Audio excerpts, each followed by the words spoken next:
ಕರ್ನಾಟಕದಲ್ಲಿ ಶುಕ್ರವಾರ ಮೊದಲ ಹಂತದ ಮತದಾನ ಬಹುತೇಕ ಸುಸೂತ್ರವಾಗಿ ನಡೆದಿದೆ. ಕರ್ನಾಟಕದ 28 ಲೋಕಸಭಾ ಕ್ಷೇತ್ರಗಳ ಪೈಕಿ ಬೆಂಗಳೂರು ನಗರ ಸೇರಿ 14 ಕ್ಷೇತ್ರಗಳಲ್ಲಿ ಇಂದು ಮತದಾನ ನಡೆಯುತ್ತಿದ್ದು, ಬಿರುಬಿಸಿಲಿನಲ್ಲೂ ಜನರು ಮತಗಟ್ಟೆಗೆ ಬಂದು ಮತ ಚಲಾಯಿಸಿದ್ದು ಕಂಡುಬಂತು.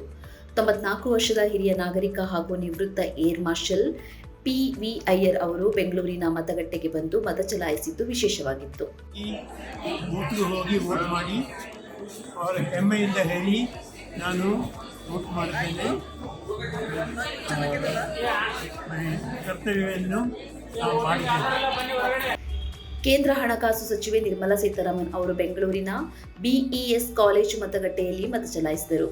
ಕೋಲಾರ ಮತ್ತು ಹಾಸನ ಜಿಲ್ಲೆಯಲ್ಲಿ ಲಿಂಗತ್ವ ಅಲ್ಪಸಂಖ್ಯಾತ ಸಮುದಾಯದ ಮತದಾರರು ಮತ ಚಲಾಯಿಸಿ ಕರ್ತವ್ಯ ಪ್ರಜ್ಞೆ ಮೆರೆದರು.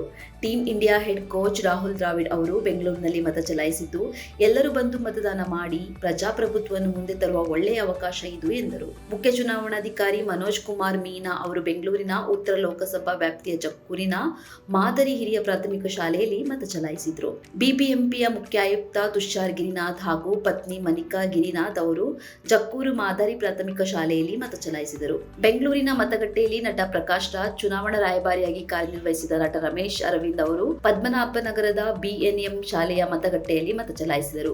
ಮುಖ್ಯಮಂತ್ರಿ ಸಿದ್ದರಾಮಯ್ಯ ಅವರು ಮೈಸೂರಿನ ಸಿದ್ದರಾಮನಹುಂಡಿಯಲ್ಲಿ ಮತ ಚಲಾಯಿಸಿದರು.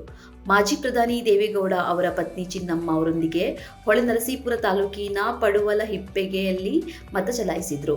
ಬೆಂಗಳೂರು ಗ್ರಾಮಾಂತರ ಲೋಕಸಭಾ ಕ್ಷೇತ್ರದ ಬಿಜೆಪಿ ಜೆಡಿಎಸ್ ಮೈತ್ರಿ ಅಭ್ಯರ್ಥಿ ಡಾಕ್ಟರ್ ಸಿ.ಎನ್. ಮಂಜುನಾಥ್ ಹಾಗೂ ಡಾಕ್ಟರ್ ಅನಸೂಯ ಮಂಜುನಾಥ್ ಮತ್ತು ಅವರ ಮಕ್ಕಳು ಪದ್ಮನಾಭನಗರದಲ್ಲಿ ಶುಕ್ರವಾರ ಮತ ಚಲಾಯಿಸಿದರು. ಬೆಂಗಳೂರಿನ ಜಾಲಹಳ್ಳಿ ವಿಲೇಜ್ ಕ್ಲಾರೆಟ್ ಶಾಲೆಯಲ್ಲಿ ವಿಧಾನಸಭೆಯ ವಿರೋಧ ಪಕ್ಷದ ನಾಯಕ ಆರ್ ಅಶೋಕ್ ಮತ ಚಲಾಯಿಸಿದರು. ಬೆಂಗಳೂರಿನಲ್ಲಿಯೂ ಯುವ ಮತದಾರರು ಉತ್ಸಾಹದಿಂದ ಮತ ಚಲಾಯಿಸಿದ್ದು, ಮತದಾನದ ಅನುಭವವನ್ನು ಈ ರೀತಿ ಹಂಚಿಕೊಂಡರು. I feel very excited for voting today because it's my first time.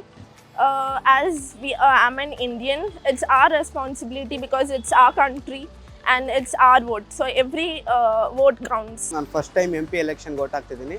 ತುಂಬ ಖುಷಿ ಆಗ್ತಿದೆ ವೋಟ್ ಹಾಕಿದ್ದಕ್ಕೆ. ಇಲ್ಲ, ವೋಟ್ ಹಾಕೋದು ಎವ್ರಿ ಒನ್ಸ್ ರೈಟ್ಸ್, ನಮಗೆ ರೈಟ್ ಅದು. ನಾವು ಅದು ಯಾರು ಏನೇ ಮಾಡಲಿ ಬಿಡಲಿ, ನಾವು ವೋಟ್ ಹಾಕೋದು ನಮ್ಮ ರೈಟ್ಸ್, ವೋಟ್ ಹಾಕ್ತೀವಿ.